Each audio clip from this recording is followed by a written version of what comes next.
रहस्यमयी डॉ वोयान ने एक नया प्रयोग विकसित किया है जिसमें वह जोड़ों को 50 दिनों तक एक बेदाग कमरे में रहने के लिए $50 लाख का इनाम देता है। यदि उनमें से एक भी बाहर निकलता है तो इनाम घटकर $10 लाख हो जाता है। बाहर की दुनिया से कोई संपर्क नहीं है और कोई मनोरंजन नहीं, केवल एक दूसरे की कंपनी। हालांकि वे पुरस्कार राशि का कुछ हिस्सा देकर ट्रीट्स मांग सकते हैं। आज का जोड़ा है माइक और केट, जो सोचते हैं कि यह आसान पैसा होगा। माइक को लगता है कि उन्हें यह जगह मिलने में बहुत भाग्यशाली रहे हैं और केट इसे दूसरा मौका मानती है जो उन्हें मिलना चाहिए। हालांकि वह यह भी सुझाव देती है कि शायद उन्हें पैसा बांट लेना चाहिए ताकि चीजें आसान हो जाएं। उसकी योजना पैसे को निवेश करने की है, जिसे माइक बेहद उबाऊ मानता है। वह अपने भविष्य को पार्टी करने और बिना पैसे की चिंता किए मस्ती करने के रूप में देखता है। एआई आवाज द्वारा नियमों की याद दिलाए जाने के बाद वे क्षेत्र का पता लगाते हैं और देखते हैं कि इसे बेदाग कहना कोई मजाक नहीं था। सब कुछ सफेद है और वहां केवल एक बिस्तर और एक बेंच है। एक साधारण बाथरूम भी है जिसके नियम कहते हैं कि वे एक एक करके प्रवेश कर सकते हैं। एक लाल बटन है जिसे वे बाहर निकलने के लिए इस्तेमाल कर सकते हैं।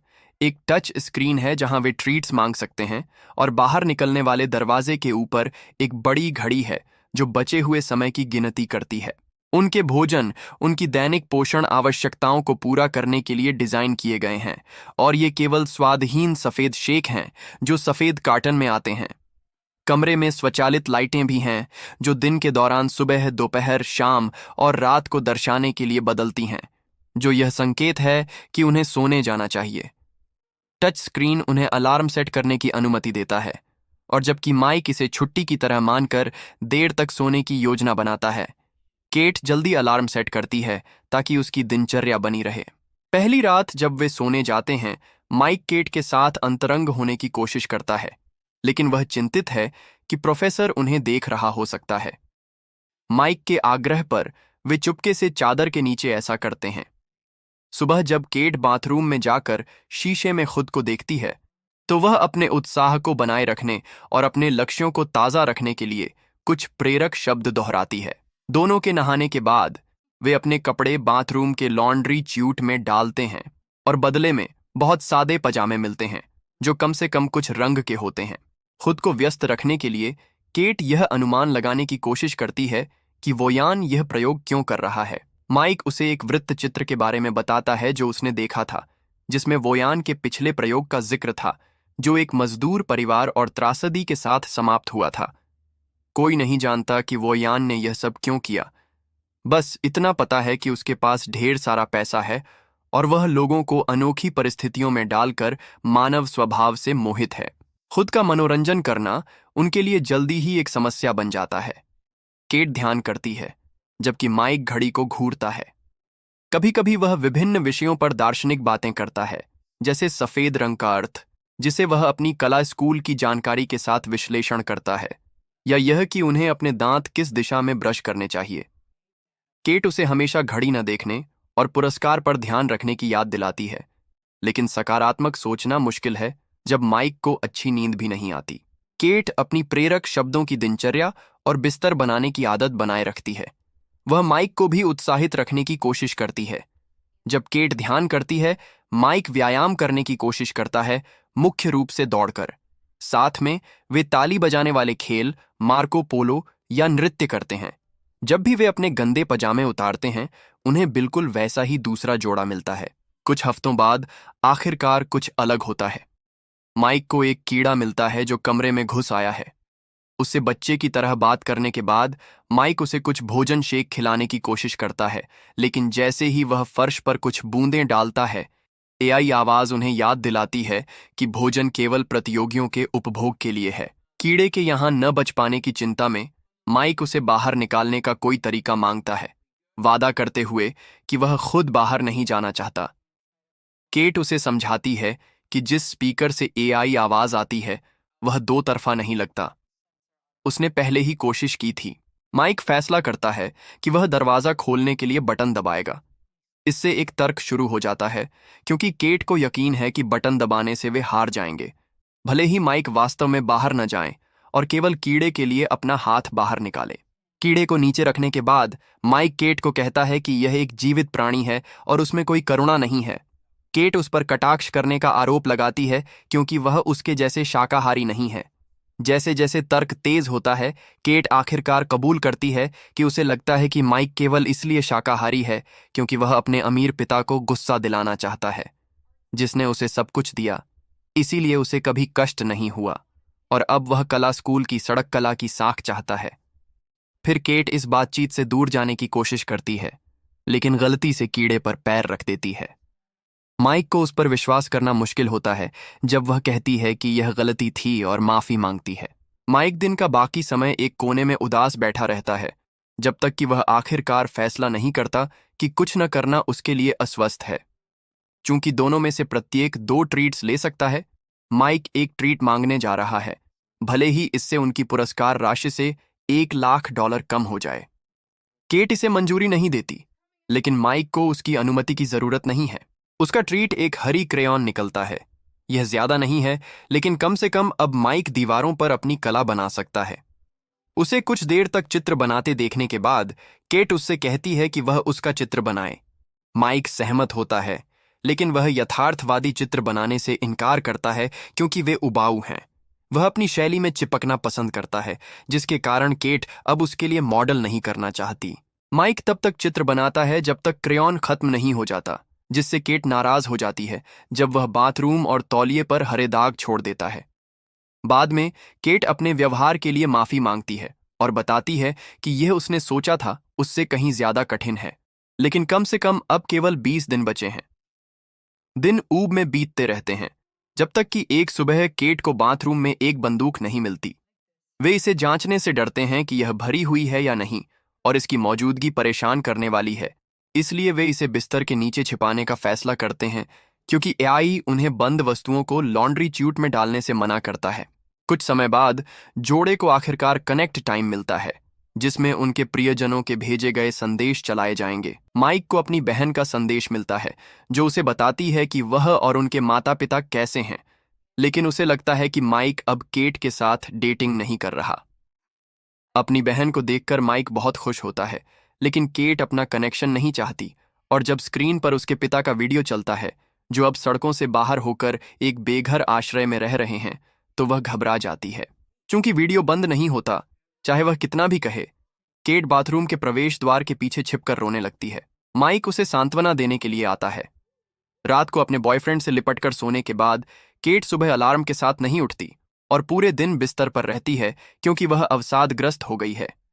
जब माइक अपनी चिंता व्यक्त करता है, केट उसे बताती है कि उसने अपने पिता को वर्षों से नहीं देखा था और हमेशा माइक से उनके बारे में झूठ बोला था, क्योंकि उसे अपने पिता और उनके शराब पीकर घर, उसकी स्कूल फीस और सामान्य रूप से बड़ा होने के अवसरों को बर्बाद करने की शर्मिंदगी थी।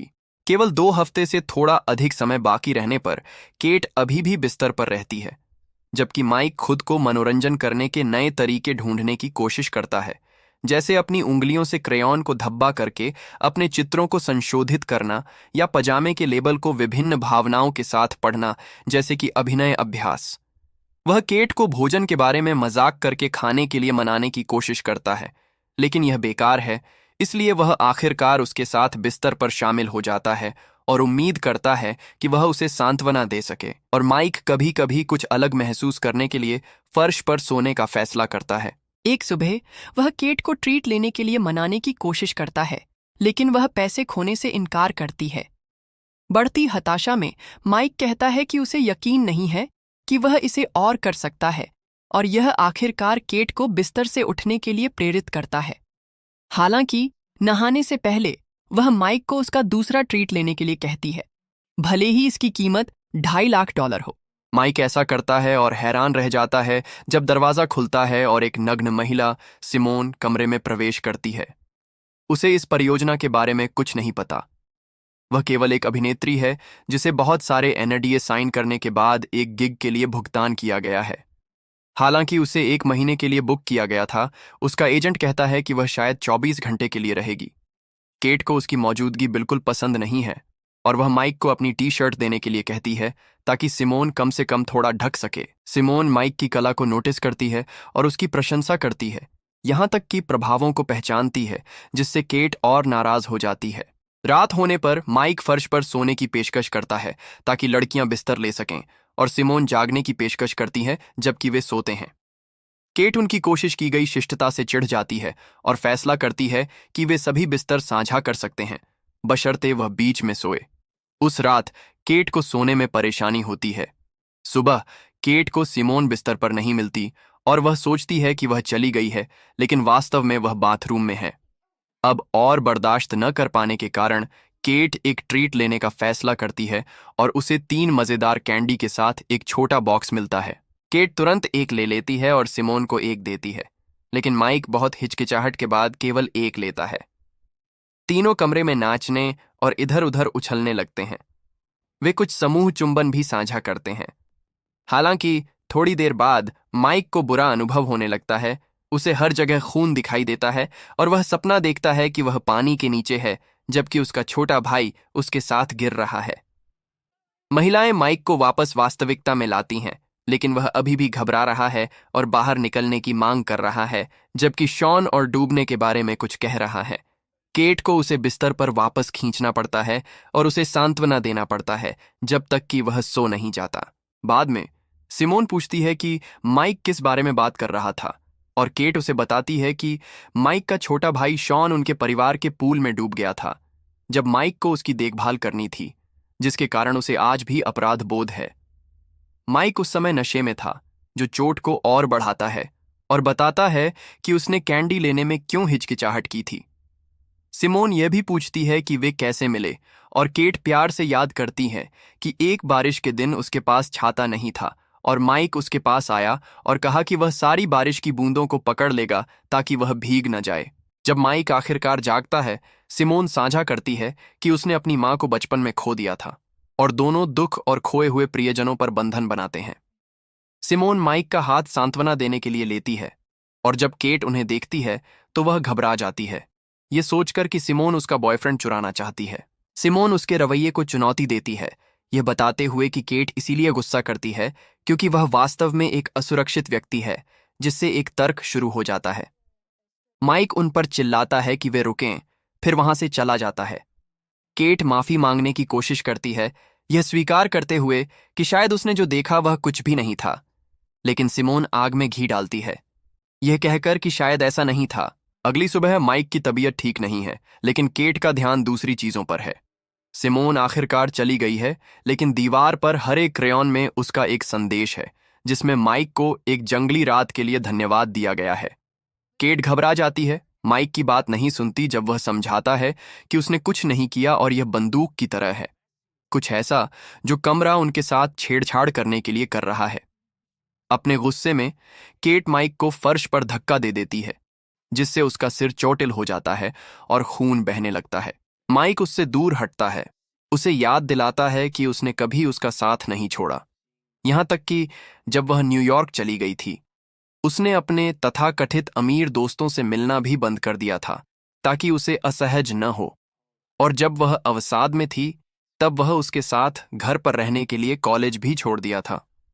फिर भी उसे बदले में केवल ईर्ष्या और रोना मिलता है। रोती हुई केट माफी मांगती रहती है, लेकिन उनकी बातचीत तब रुक जाती है जब माइक को अपने घाव से चक्कर आने लगता है। उसे सचमुच लगता है कि उसे डॉक्टर की जरूरत है, लेकिन केट उसे कुछ भोजन शेक लाती है ताकि वह अपने सिस्टम में कुछ चीनी डाल सके, और उसके घाव को तौलिए से ढक देती है, उसे याद दिलाते हुए कि अनुबंध में चिकित्सा हस्तक्षेप की कोई अनुमति नहीं थी। माइक को विश्वास नहीं होता कि वह क्या सुन रहा है, और वह सोचने लगता है कि क्या केट को वास्तव में उसकी परवाह है।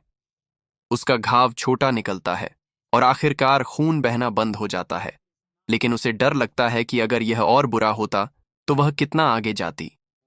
शायद वह उसे पैसे के लिए खून बहने देती।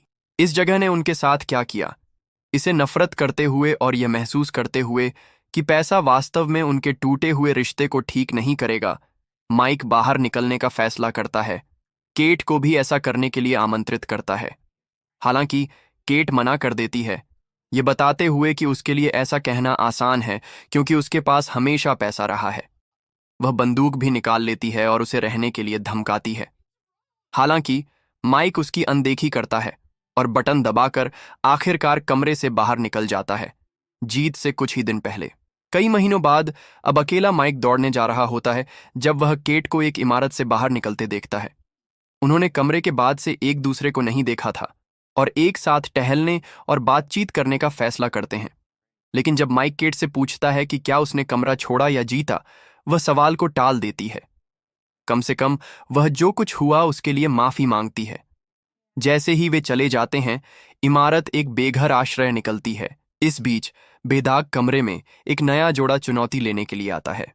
सुनिश्चित करें कि आप सब्सक्राइब करें और नोटिफिकेशन चालू करें ताकि आप इस तरह के और वीडियो देख सकें। देखने के लिए धन्यवाद।